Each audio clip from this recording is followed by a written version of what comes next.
All right, let's talk about one of the most unforgettable and honestly one of the most challenging novels you'll ever read. Hanya Yanagihara's A Little Life. We're going to do a deep dive into this story because it just pushes every boundary you can think of. Friendship, suffering, and what love is even capable of.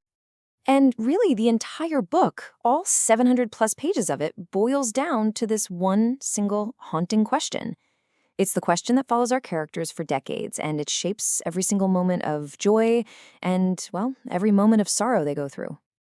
So, where does it all start? Well, it kicks off in New York City, which feels about right.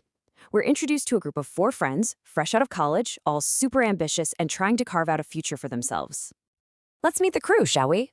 You've got Malcolm, the steady architect, kind of the bedrock of the group. There's JB, the sharp, fiery artist who documents their lives through his work. Then you have Willem, the kind, compassionate actor. But you realize almost immediately that they all sort of orbit Jude. He's this brilliant, mysterious lawyer, but his past is a total black box, even to them, his closest friends in the world. Because that's the thing, isn't it?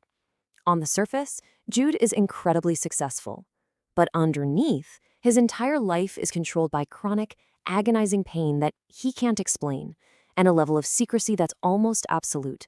And pretty quickly, the whole story becomes about one thing: trying to understand the source of that pain. And this is where we get to the absolute core of the novel. The story begins to slowly and very painfully peel back the layers on the trauma that has defined Jude's entire life. Look, there is no easy way to talk about this. Jude's childhood wasn't just hard. It was a relentless series of escalating horrors. It starts at a monastery with horrific abuse and neglect. From there, he's forced into sexual slavery. And then, in the most twisted turn of all, the very person who was supposed to save him, a doctor, ends up torturing him. The key here is that this isn't just one event. It's a whole life built on a foundation of absolute terror. And all of that history is what fuels one of the central, tragic behaviors in the book: Jude's self-harm. But it's so important to understand why. It's not just an act of despair. For Jude, it's a coping mechanism. It's the one way he feels he can control the overwhelming pain inside him, all driven by this deep, unshakable belief that he's worthless and that he deserves it. But, and this is a huge but, there is an equally powerful force fighting against all that darkness, and that is the fierce, unconditional love from his found family, especially from his best friend, Willem. And this right here sets up the fundamental rhythm of Jude's life. It's like this constant, brutal tug of war. On one side, you have all this love and care being poured into him, and on the other, this relentless engine of self-loathing that's always trying to pull him under. This conflict is everything. Inside Jude's own head, his reality is just paranoia, crippling shame, and a desperate need to isolate himself. But on the other side, you have Willem's love. And it's more than just love. It's an anchor. A constant, unwavering force of support that literally keeps Jude from being completely lost to the storm.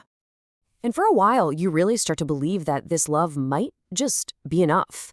Jude finds these small moments of peace, but the novel is relentless, and it shows us that some foundations are just too fragile. A series of devastating blows comes along and just shatters everything. As Jude and Willem's friendship deepens and becomes a true partnership, there's this period of incredible quiet and stability. They build a life together, and for the first time, you feel like happiness might actually be possible for Jude. It's this fragile, beautiful island of hope in the middle of the storm. But that fragile hope, it gets systematically torn down, piece by piece. First, he loses his adoptive father, Harold, which leaves this gaping hole in his life. Then, his friend JB betrays him in the cruelest way possible, using Jude's private pain for a public art exhibit. And then, the final, unthinkable blow lands, and the last pillar holding him up is just gone. Willem, Jude's anchor, his reason for living, the one person on earth who gave him unconditional love, is killed in a senseless car accident. Just like that. It is the absolute point of no return. And this is where the novel delivers its final, absolutely heartbreaking message about the limits of human connection when it's up against truly insurmountable pain.